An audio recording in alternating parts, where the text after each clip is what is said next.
Bien, damas y caballeros, en esta oportunidad voy a desarrollar otro ejercicio tipo examen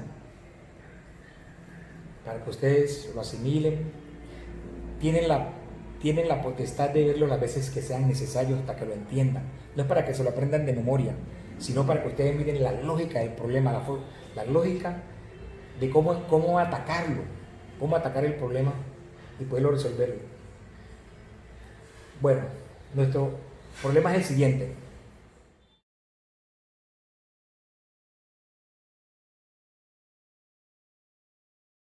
Bien, ahora, ¿qué debemos hacer? Lo que ya les dije, planteamiento del problema, plantearlo, extraer los datos de todo ese poco bla bla bla ya, y escribirlo en el tablero. Entonces, en este caso, ¿qué tenemos? Que la masa de cobre, la masa de Cu, cobre, es de 1,0 kilogramos.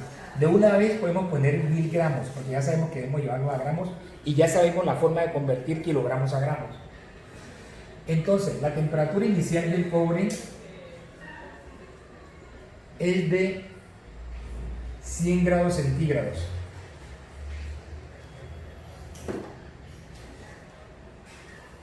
Esta bola de cobre a 100 grados centígrados va a ser introducida a una vasija que tiene una masa de agua de 3 kilogramos, que como ya sabemos son iguales a 3000 gramos. Y su temperatura inicial, la temperatura inicial del agua, es de 30 grados centígrados. Entonces, ¿cuál es nuestra pregunta? ¿Cuál es la temperatura de equilibrio o cuál es la temperatura final? Porque ustedes deben recordar que como la bola de cobre está entrando a 100 grados centígrados y el agua está a 30, entonces el agua le va a robar calor a la bola de cobre y la temperatura de 100 empieza a disminuir y la de 30 empieza a aumentar hasta llegar a un punto de equilibrio. Por eso se llama temperatura de equilibrio o temperatura final.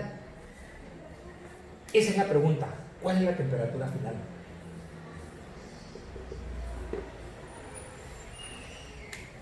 Bien, ¿qué datos adicionales nos regala el problema? Porque necesitamos información. Con esta sola información no podemos ser capaces de resolverlo.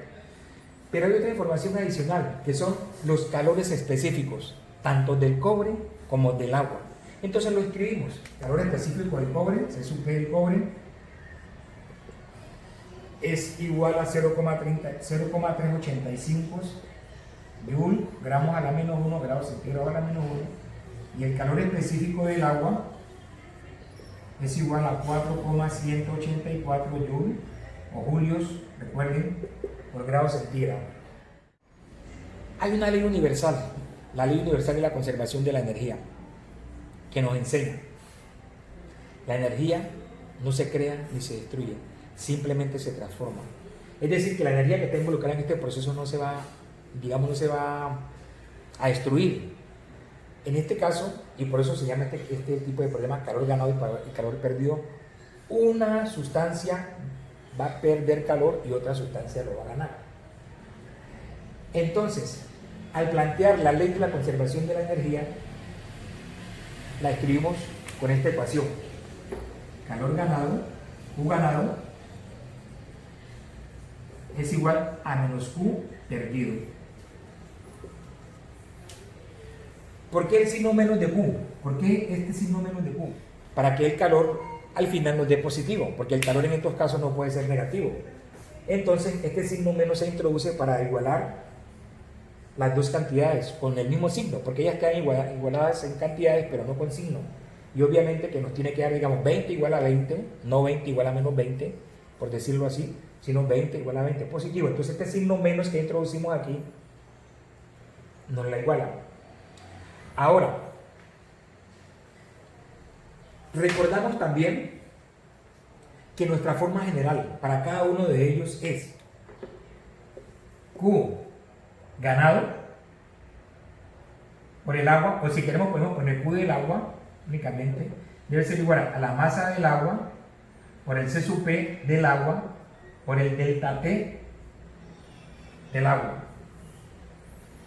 Y Q del cobre es igual a menos la masa del cobre por el C sub P del cobre por el delta T del cobre.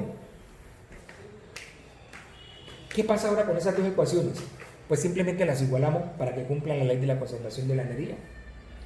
Entonces nos queda que la masa del agua por el C sub P del agua por el delta T del agua es igual a menos la masa de cobre por el C sub P del cobre por el delta T del cobre. Bien, ahora hay dos cosas que tenemos claras. Conocemos unos datos y otros no. En este caso conocemos la masa del agua, el C sub P del agua, la masa del cobre y el C sub P del cobre, pero no conocemos los dos delta T, ni el del agua ni el del cobre. Entonces vamos a ver qué pasa con ellos. Entonces, ¿a qué es igual el delta T del agua?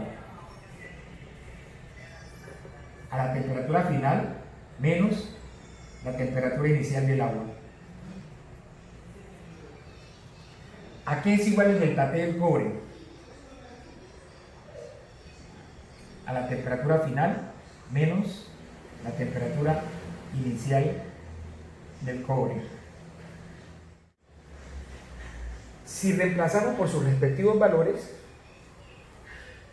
nos queda entonces que el delta T del agua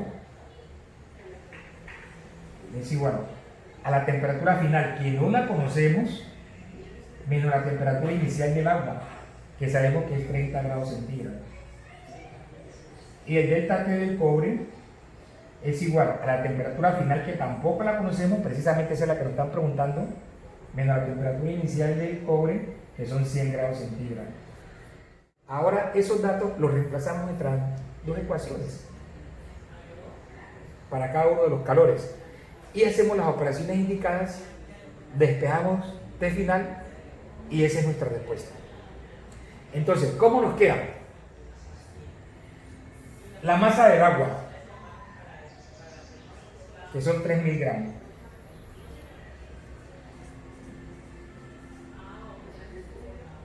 Multiplicado por el C sub P del agua, que es 4,184 joules, gramos a la menos 1, grados centígrados menos 1,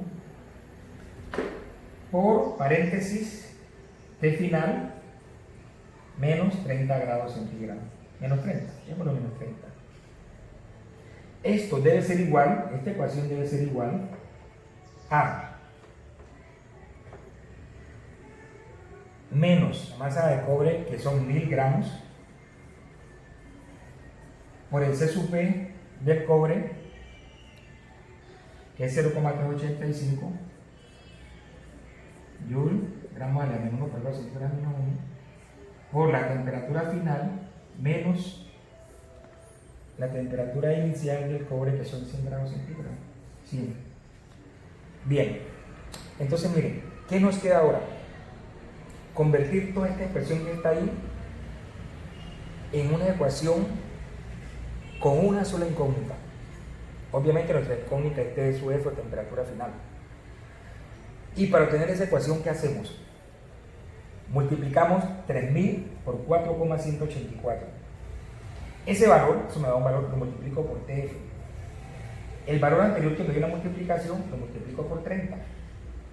Y lo igualo a este otro producto, a 1000 multiplicado por 0,385 y multiplicado por T sub F.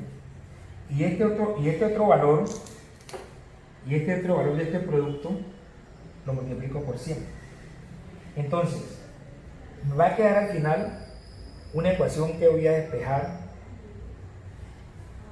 y es de que 12.937 T sub F es igual a 415.060. Bien, entonces si despejo T sub F de aquí, me queda que 415.060